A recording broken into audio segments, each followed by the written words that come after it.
अल्लाह रब्बुल आलमीन ने अपने कुरान करीम फुरकान हमीद में फरमाया, इन्ना नहनु नज़्ज़लना ज़िक्र व इन्ना लहू लहाफ़िज़ून।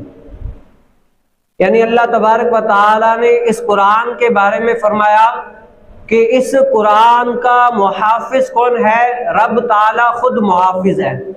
जैसे और नबियों अलैहिस्सलाम पर अल्लाह रब्बुल आलमीन ने सहीफे भेजे, किताब भेजी, तौरात, ज़बूर, इंजील, ये किताबें भेजी, लेकिन क्या है, उन उम्मतियों ने इन किताबों में हेर फेर कर दी, यानी कुछ था तो कुछ लिख दिया, यानी कमी पेशी कर दी।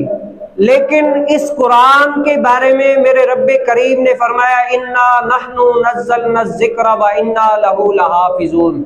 यानी इस कुरान का मुहाफिज कौन हूँ?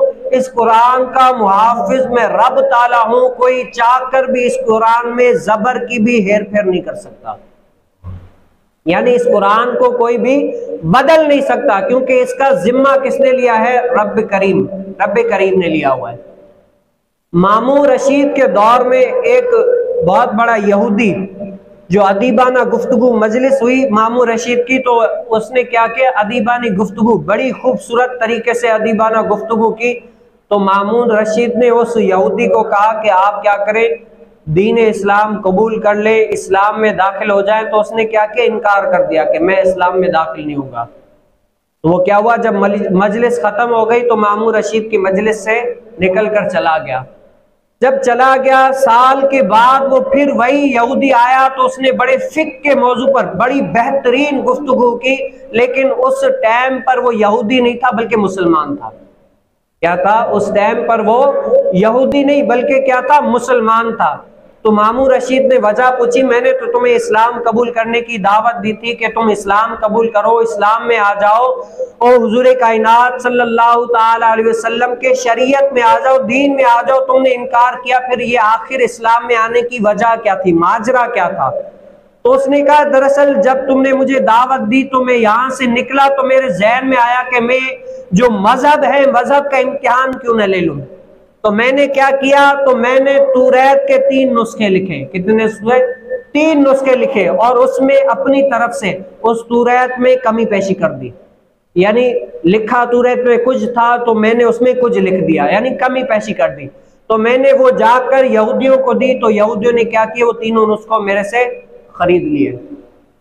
फिर इसके बाद मैंने इंजील के 3 नुस्खे लिखे। जब इंजील के 3 नुस्खे मैंने लिख लिए ना, इसके बाद में गया ईसाइयों के पास, ईसाइयों को वो 3 नुस्खे दिए, तो ईसाइयों ने भी वो मेरे से 3 नुस्खे ले लिए। मैंने उसमें भी कमी पेशी कर दी।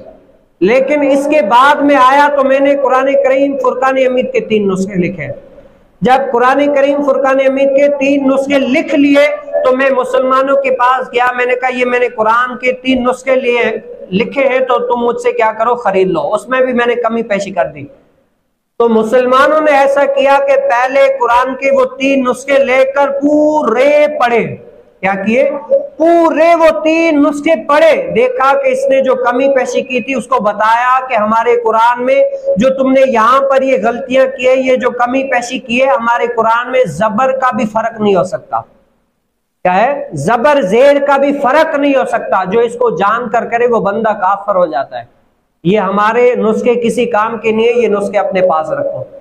तो जब मैंने ये देखा कि ये इतना दीन महफूज है, यानी तौरात, ज़बूर, इंजील के मैंने नुस्खे लिए, लिखे उन्होंने आंखें बंद करके लिए, लेकिन कुरान का ये एजाज देखा कि ये ऐसे ही नहीं बल्कि क्या इसका जिम्मा। और मैं जब ये आयत पर पहुंचा, देखा कि इसका जिम्मा रब ने लिया है, तो मैं बंदा होकर इस कुरान को बदल कैसे सकता हूं। तो मैंने सोचा मैं क्यों ना ऐसे सच्चे मजहब में दाखिल हो जाऊं। तो मैंने क्या किया? इस्लाम कबूल कर लिया। वो आयत कहती, इन्ना नहनु नज़्ज़लना ज़िक्रा व इन्ना लहू लहाफ़िज़ून। इस कुरान का जिम्मा किसने लिया? अल्लाह रब्बुल आलमीन ने।